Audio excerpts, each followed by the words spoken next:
Hi everyone and welcome to the show. I'm Kevin, your host, and this is the very first episode of the Critical Thinker Podcast, the show dedicated to helping you master the art and science of reasoning well. The plan is for these to be short episodes between 5 and 10 minutes long. Why a short show?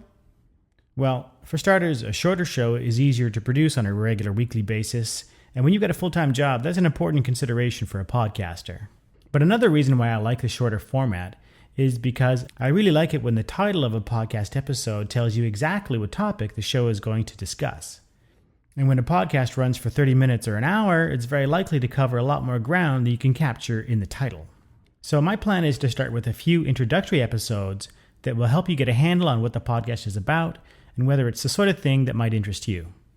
As the title of the show suggests, the theme of this podcast is critical thinking, and more specifically, how and why we can all become better critical thinkers. Now, if I was in your shoes, my first question would be, who is this host and what makes him think he's qualified to talk about this stuff? Hence the title of this episode, About Your Host. Well, here's a summary of my vital stats, as it were. I'm a Canadian by birth. I grew up in Ottawa, Ontario, and in Ottawa, I did an undergraduate degree in physics. I went on to do a master's and a PhD in philosophy at the University of Western Ontario. I taught philosophy for a year at Cape Breton University in Nova Scotia.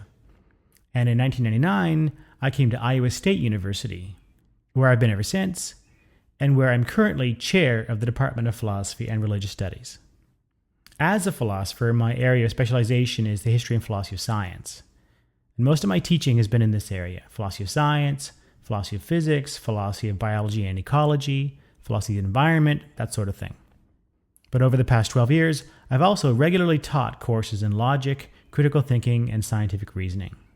So does this experience make me qualified to do a podcast on critical thinking? I think so. Am I an expert? Well, I don't think of myself as the expert. There are academics who dedicate their professional lives to researching and writing about critical thinking, and I'm not one of those people. But I am passionate about the subject. I'm passionate about the importance and the value of critical thinking.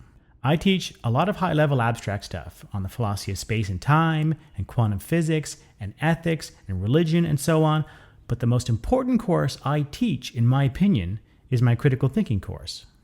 Why? Well, for the full story, that's a subject for another episode. But the basic answer is simple. Critical thinking isn't just about learning some formal logic or a set of problem-solving tools. At its core, critical thinking is about self-realization. It's about who we want to be, what sort of people we want to become as individuals and as a society. It's about ownership and responsibility for our own beliefs and values. It's about self-defense, it's about empowerment, and it's about the search for truth and wisdom. I believe this with all my heart, and I think it's worth taking a few minutes a week to talk about. That's it for this first inaugural episode. For more information, visit www.criticalthinkingtutorials.com, where this show is hosted, and where you can find video tutorials on a wide range of topics in logic, argumentation, critical reasoning, and essay writing.